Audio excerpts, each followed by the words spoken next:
In this particular video, we will talk about the anatomy of frog. So, all the body systems of frog are involved in the anatomy part. So, what are the systems that will come in anatomy? Starting right from the digestive system. Next is respiratory system. Then is circulatory system, followed by excretory system, nervous system, endocrine system, and finally reproductive system. So we will look into the details of all these systems one by one. And the first system that we talk about is the digestive system of frog. Now, if we talk about digestive system, it is divided into two parts. So, digestive system of frog we can divide into alimentary canal and associated digestive glands. So this classification is similar to the humans. In humans, we also have the same classification. Now, if we talk about the alimentary canal, then the alimentary canal of frog is comparatively short. The reason why this alimentary canal of frog is short, because all animals which are carnivores, their alimentary canal is short, and the animals which are herbivores, their alimentary canal is long. So the alimentary canal of frog will be short.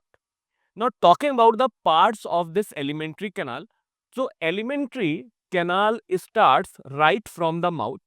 So the first part of alimentary canal is mouth. Then comes the buccal cavity.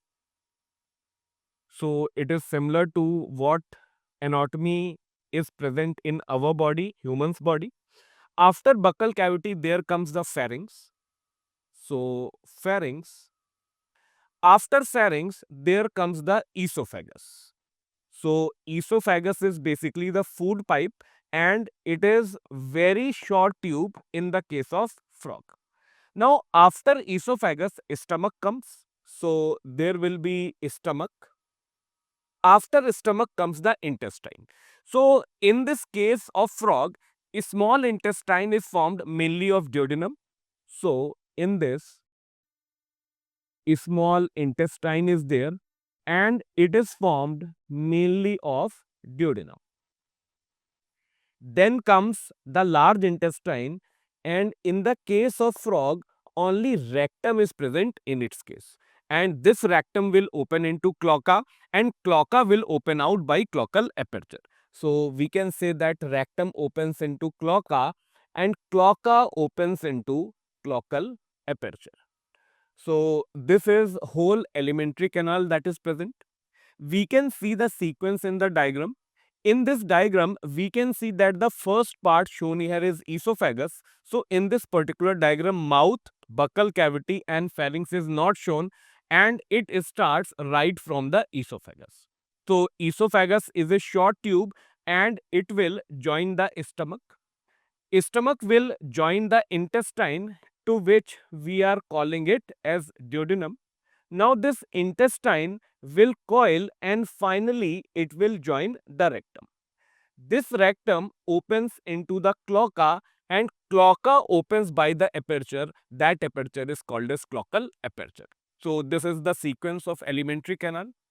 Now, along with alimentary canal, some associated digestive glands are also present. Now, in the case of frog, there are two digestive glands which are present. The first digestive gland is liver, which will secrete bile, and second digestive gland is pancreas. So, liver will be secreting bile and pancreas will be secreting pancreatic juice. Now, this bile, it gets stored into a structure which is called as gallbladder. So, if we look into these two parts in this particular diagram, then this brownish is the liver which is shown over here, and the bile which is secreted by liver, which will be stored in this greenish structure shown, and that is actually the gallbladder. One thing to be noted here is that in the case of humans, that is us, there are salivary glands also present which are a part of digestive gland, but in the case of frog, salivary glands will be absent. So we can say here that in the case of frog, there will be no salivary glands which will be present. So these are absent. So this is the classification of alimentary canal as well as the digestive glands.